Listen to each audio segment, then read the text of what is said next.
अस्सलाम वालेकुम। Social development और पर्सनालिटी डेवलपमेंट के हवाले से हमने हाल ही में जो सेशन किया, उम्मीद करते हैं कि आपने उसको मुलाहिज़ा किया होगा। अब उसी के सीक्वल के तौर पे चाइल्डहुड के बाद जब बच्चा अब स्टूडेंट लाइफ में दाखिल हो रहा है, तो हमारा अगला मौजू कि how to be a successful student,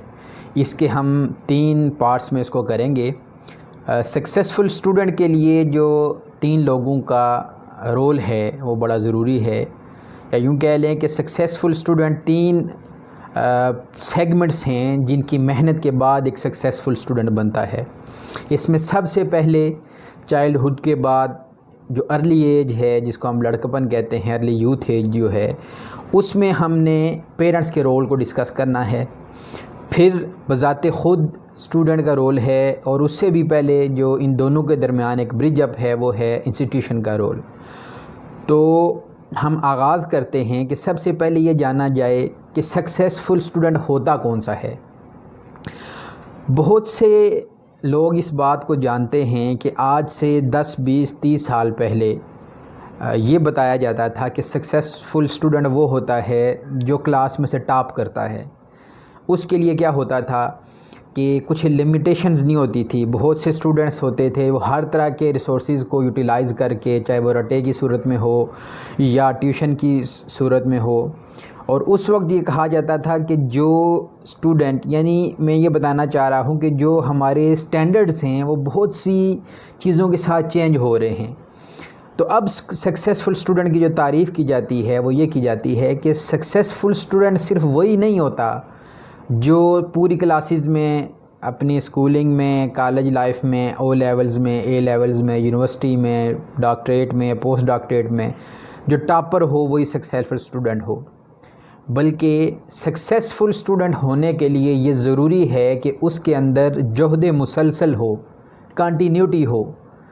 जिसके लिए कहा जाता है कि बहुत से स्टूडेंट्स ऐसे होते हैं, शुरू में तो वो स्कूल भी टॉप कर लेते हैं, मगर आस्ता आस्ता वो स्टडी में क्या होते जाते हैं, कमज़ोर होते जाते हैं। तो लिहाजा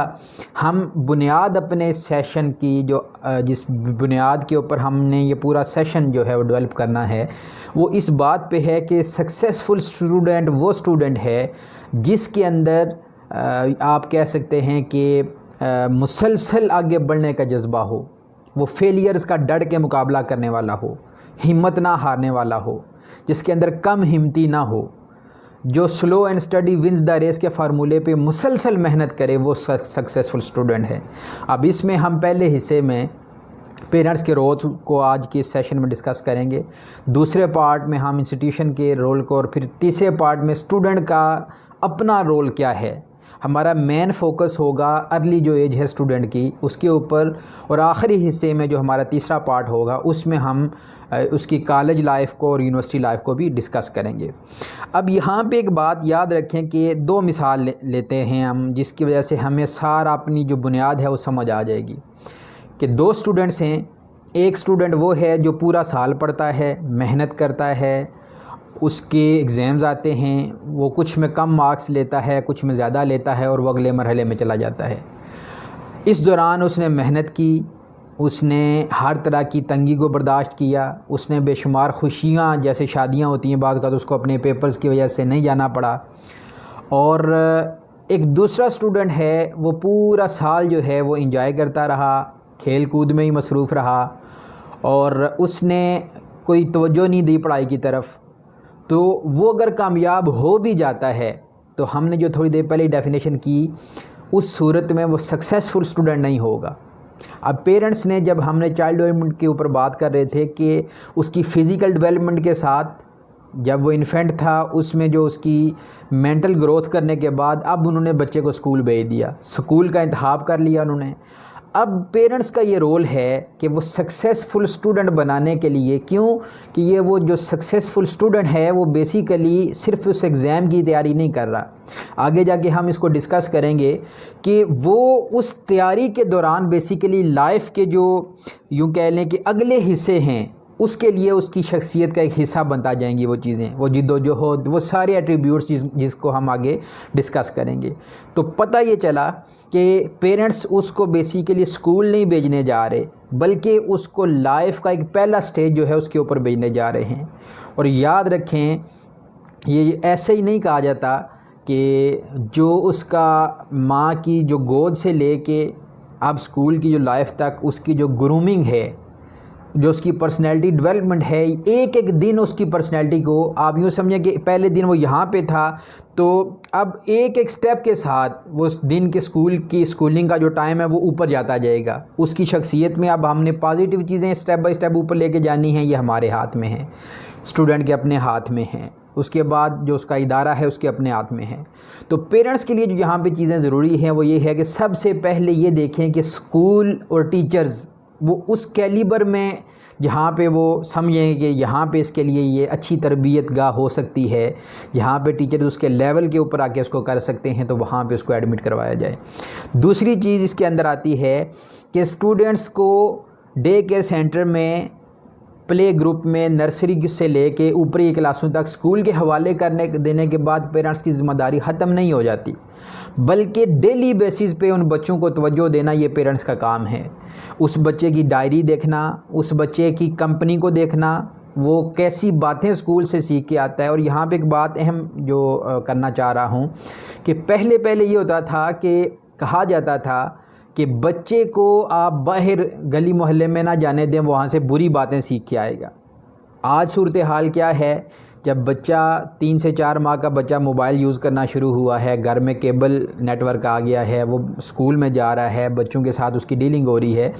तो अब उसको बहुत सारी चीज़ें स्कूल के माहौल में से मिलना है। तो लिहाजा आपने ये चेक एंड बैलेंस रखना है बतौर पेरेंट के कि हमारा बच्चा क्या सीख के आ रहा है। इसी तरीके से आपके घर से वो क्या सीख के जा रहा है। जैसे किसी और का बच्चा अपनी सोसाइटी के बाकी किसी जो सेगमेंट है सोसाइटी के, चाहे उसमें उसका प्लेग्राउंड है, चाहे उसका घर है जहाँ से वो कुछ सीख के आएगा, तो सवाल ये है कि आपके घर से वो बच्चा क्या सीख के जा रहा है, ये इसके ऊपर फोकस करना है। बच्चे को टाइम टेबल में लाना और बच्चे को इसके ऊपर मेहनत पहले दिन से करवाना कि उसको रट्टू तोता नहीं बनवाना, हमने उसको एक डिसिप्लिन देना है, उसके अंदर कंटिन्यूटी देनी है, उसके अंदर इस्तक़लाल की जो पोजीशन है वो हमने डेवलप करनी है। तो फिर इसी तरीके से अगर आप देखा जाए कि वो बच्चा है जिसके अंदर अब उसका जो साल के आखिरी दिन हैं, जब उसके रिज़ल्ट्स आते हैं, उसको इनकरेज करना, उसकी को-करिकुलर जो जितनी भी को-करिकुलर एक्टिविटीज़ हैं उसमें उसको यूँ कह ले के मोटिवेट करना, स्पोर्ट्स के लिए उसको मोटिवेट करना। और यहाँ पे डिसिप्लिन के लिए यहाँ पे एक बड़ी ख़ास बात बताता चलूँ कि बहुत से पेरेंट्स ये समझते हैं कि हम अपने बच्चे को एक पेट टाइम टेबल के अंदर डाल दिया तो वो उसको फॉलो क्यों नहीं कर रहा। तो जो माहिरीन तालीम हैं वो ये कहते हैं कि बच्चे को टाइम टेबल में लाने के लिए जो सबसे बेस्ट जो चीज़ है वो नमाज है।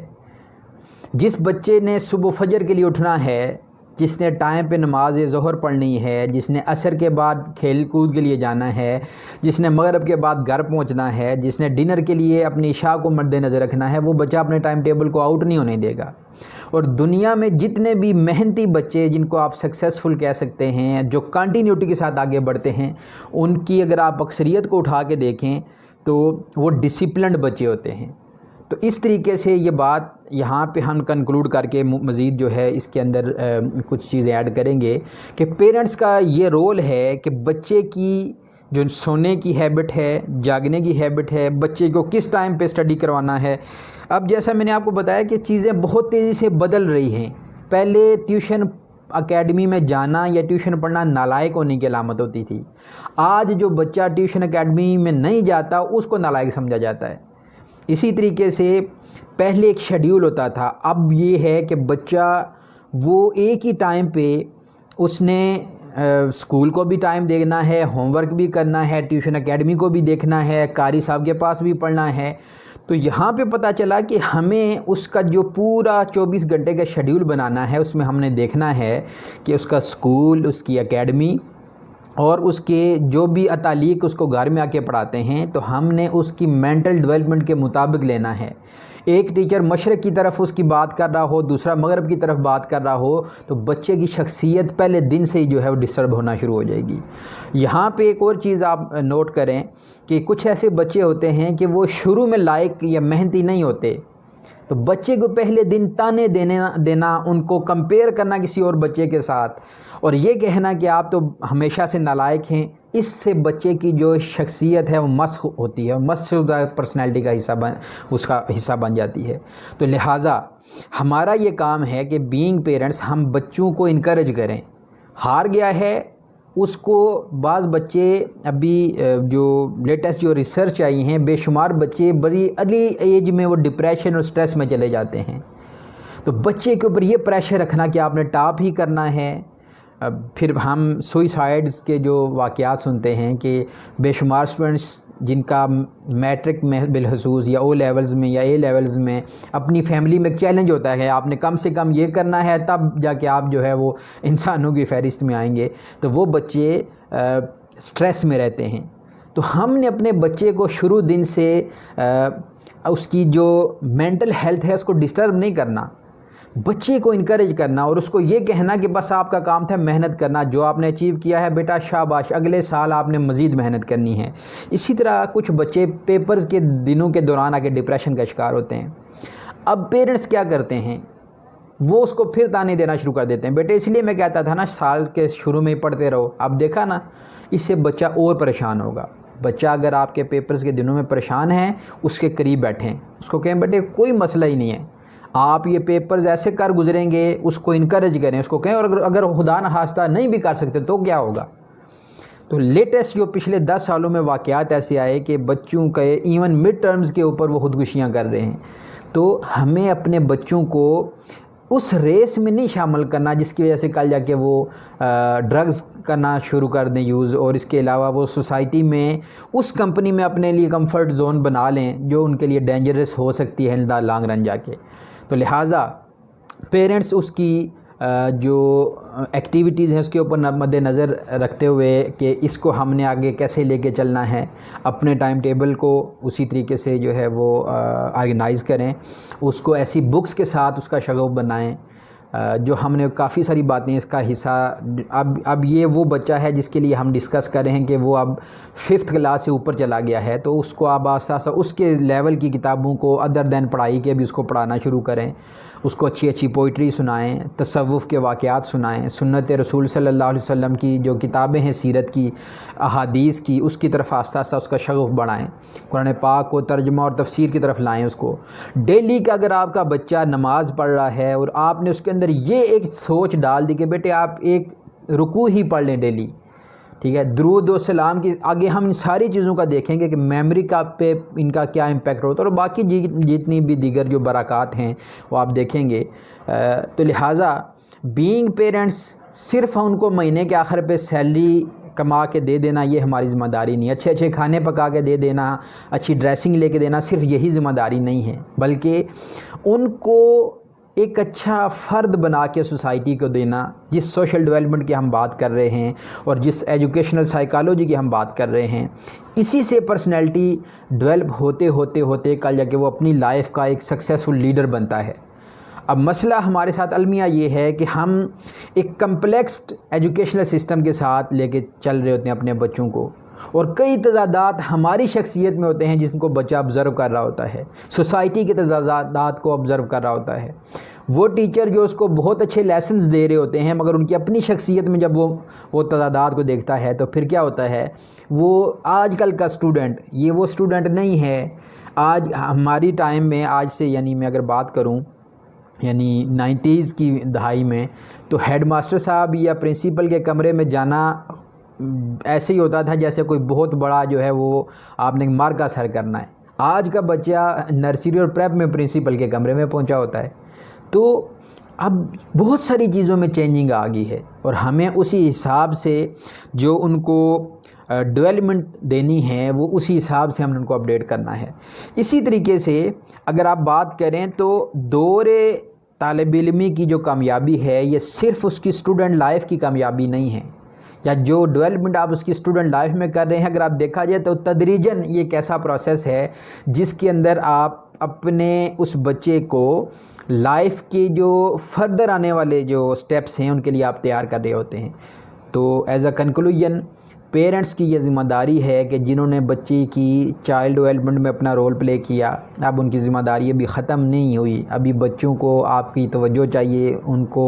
फ़िज़िकल डेवलपमेंट, मेंटल डेवलपमेंट, इसी तरीके से उनकी ड्रेसिंग से लेके उनकी स्टडी की हर एक चीज़ को, उनके टीचर से मिलना, उनके रिज़ल्ट्स को देखना, उनको अप्रिशिएट करना। बच्चे के जो मंथली टेस्ट्स होते हैं, लेटेस्टली जो हमारा कोविड-19 की वजह से एक चेंज आया है, वो एक ऐसा है जो कभी हम पेरेंट्स ने पहले सोचा ही नहीं था, और वो ये कि अब बच्चों को टीचर्स ऑनलाइन पढ़ाने जा रहे हैं। वो बच्चा जिसको पहले टीचर पास खड़े होकर बताता था, अब उसमें एक बहुत बड़ा चेंज आने जा रहा है। तो उन ऑनलाइन क्लासेस में बैठ के ये देखना कि बच्चा, अब जाहिर सी बात है टीचर सामने नहीं है, वो बैक वक्त कितने बच्चों को तवज्जो देगा। तो अपने बच्चे को देखना कि क्या आया, वो अटेंटिव होकर वो क्लासेस ले रहा है, वो उस दौरान कहीं ऐसा तो नहीं है कि वो उसको लाउबालीपन में वो कंसंट्रेशन, या उसका टीचर क्या उसको टीच कर रहा है। ये बड़ी अहम बात है। अभी हालिया कुछ जो ऐसे वाक़यात सामने आए हैं कि ऑनलाइन कुरान अकेडमीज़ में ऐसे लोग अपने अकायद भी ट्रांसफ़र करते हैं जिनके बाद जाके ख़ुदकश बम्बार जाके तैयार होते हैं, और जो बच्चों के अंदर शिद्दत पसंदी के रवैयों को उभारते हैं। तो जब अपने ट्यूटर को,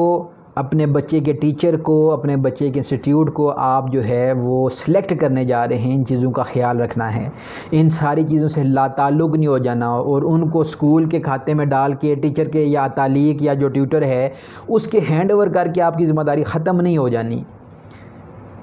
तो हमारा जो काम है वो ये है कि हम उन बच्चों के होमवर्क से लेके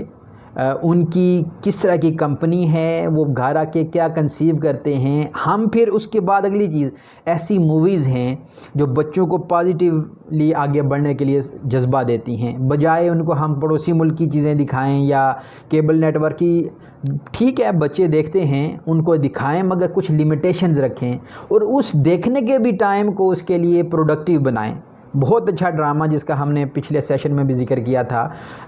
अर्तुगरुल जो ड्रामा है, इसके जो सीज़न्स हैं, इनको अपने बच्चों के साथ बैठ के देखें, उनके अंदर ये सोच आएगी इस्लामिक हिस्ट्री को पढ़ने के हवाले से।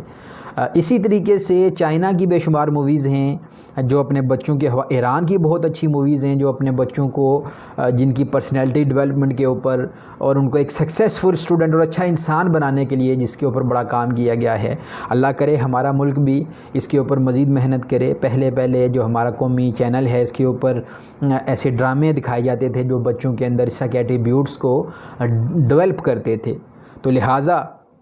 आज के इस सेशन को हम कंक्लूड इस बात पे कर रहे हैं कि पहला हिस्सा जो पेरेंट्स के मुतल्लिक़ था कि आप यूँ समझें कि वो पेरेंट्स बज़ाते ख़ुद एक दफ़ा दोबारा स्कूल से अपनी लाइफ को शुरू करने जा रहे हैं। तो लिहाजा जैसे उनको उस वक्त केयर की ज़रूरत थी, जो चीज़ें उनको नहीं मिली, बच्चों को तवज्जो, माली जो मामलात हैं, मुआशी जो उनकी तंगियाँ इनको मिली, अब कोशिश ये की जाए कि ये कमियां जो हमें फ़ील होती थी ये बच्चों को ना मिलें। बहुत से बच्चे इन्फीरियरिटी कम्प्लेक्स का शिकार हो जाते हैं कि हमारे घर से कोई पता करने नहीं आता, और बहुत से बच्चे एक्स्ट्रा पता करने की वजह से स्ट्रेस में भी चले जाते हैं। तो बैलेंस्ड रख के उनको एक बैलेंस्ड पर्सनैलिटी बनाना और एक तवाज़ुन के साथ उनको लेके चलना, ये पेरेंट्स की ज़िम्मेदारी है। इससे इंशाल्लाह एक बुनियाद बनेगी कि वो बच्चा जिसके ऊपर पेरेंट्स ने चाइल्डहुड में मेहनत की, अब लड़कपन में और अर्ली जो उसकी यूथ एज है और जो स्कूलिंग लाइफ है उसके ऊपर उन्होंने मेहनत की, तो फिर इंशाल्लाह नेक्स्ट सेशन में हम इसमें इंस्टीट्यूट का और टीचर्स का रोल क्या होगा, और फिर आखिर पे कि वो स्टूडेंट क्या क्या करे जिससे उसे कामयाबियाँ मिल सकती हैं। इसमें कुछ अपनी जो स्टूडेंट लाइफ थी उसके एक्सपीरियंसेस भी सामने हैं, बहुत सारी चीज़ें जो खुदा अपना के उनका फ़ायदा लिया वो भी इंशाल्लाह शेयर की जाएंगी। कुछ बुक्स में से चीज़ें जो कभी पढ़ी सुनी या अभी रिसर्च में से गुज़री तो इंशाल्लाह वो भी ज़रूर शेयर की जाएंगी। ज़रूर अपने कमेंट्स से आगाह कीजिएगा और हमें अपने फ़ीडबैक से ज़रूर बताइएगा। इंशाल्लाह मिलते हैं एक नई बात के साथ, एक नए सेशन के साथ। अल्लाह हाफ़िज़।